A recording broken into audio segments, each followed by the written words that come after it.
मुक्तिनाथ धाम, जिसे मोक्ष का स्थान कहा जाता है, नेपाल के हिमालय क्षेत्र में स्थित एक पवित्र तीर्थ स्थल है।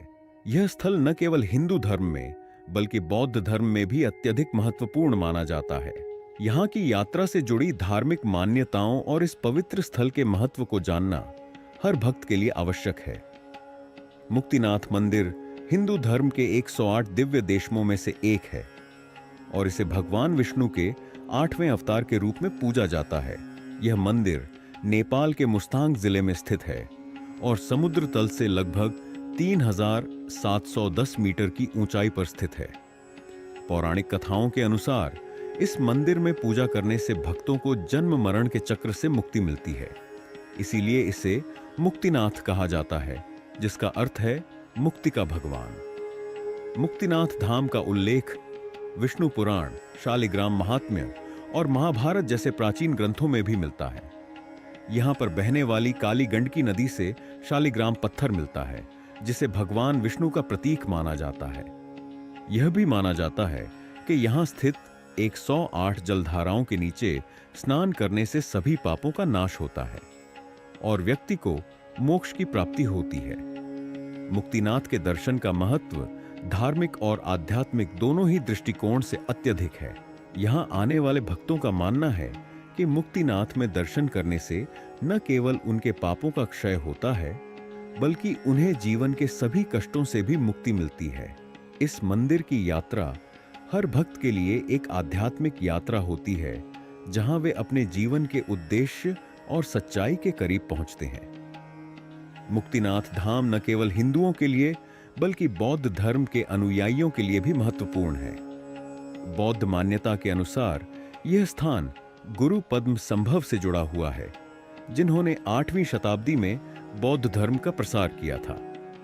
बौद्ध धर्म के अनुयायियों के लिए यह स्थल एक पवित्र तीर्थ स्थल है, जहां आकर वे निर्वाण प्राप्ति की कामना करते हैं।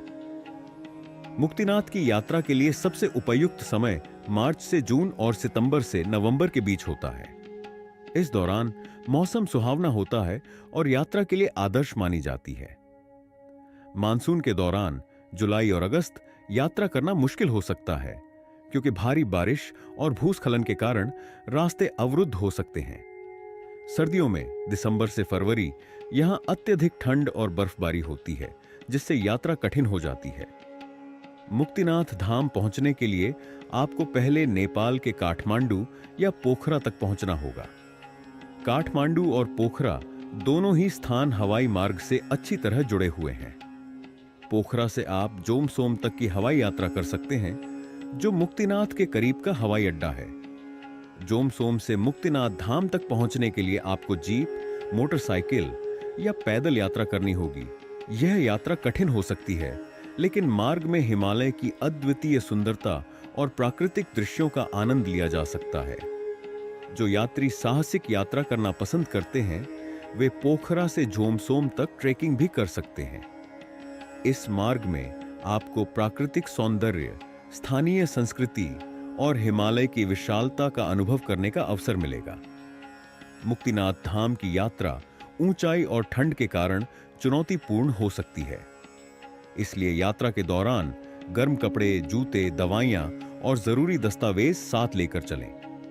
पहाड़ी मार्गों पर यात्रा करने वाले यात्रियों को फिटनेस का ध्यान रखना चाहिए और यात्रा से पहले शारीरिक रूप से तैयार रहना चाहिए।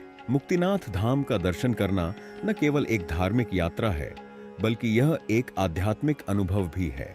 यहाँ की यात्रा से मनुष्य को अपने जीवन के उद्देश्य का बोध होता है और मोक्ष प्राप्ति की दिशा में एक महत्वपूर्ण कदम बढ़ता है।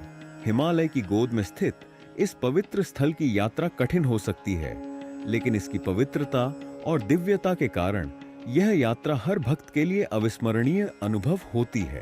तो दोस्तों, यह था हमारा गाइड, मुक्तिनाथ दर्शन का महत्व, कब और कैसे जाएं 2025 में। मुझे उम्मीद है कि यह जानकारी आपके लिए उपयोगी रही होगी और आपके सवालों का जवाब मिल गया होगा। अब मैं आपसे पूछना चाहूंगा, क्या आप भी मुक्तिनाथ की यात्रा की योजना बना रहे हैं? क्या आपके मन में कोई सवाल है जो इस यात्रा को लेकर रह गया हो? या फिर आप हमारे चैनल पर किस डेस्टिनेशन की जानकारी देखना चाहते हैं? कमेंट करके अपने विचार और सवाल जरूर बताएं। और अगर आपको यह वीडियो पसंद आया हो तो इसे लाइक और शेयर करना ना भूलें।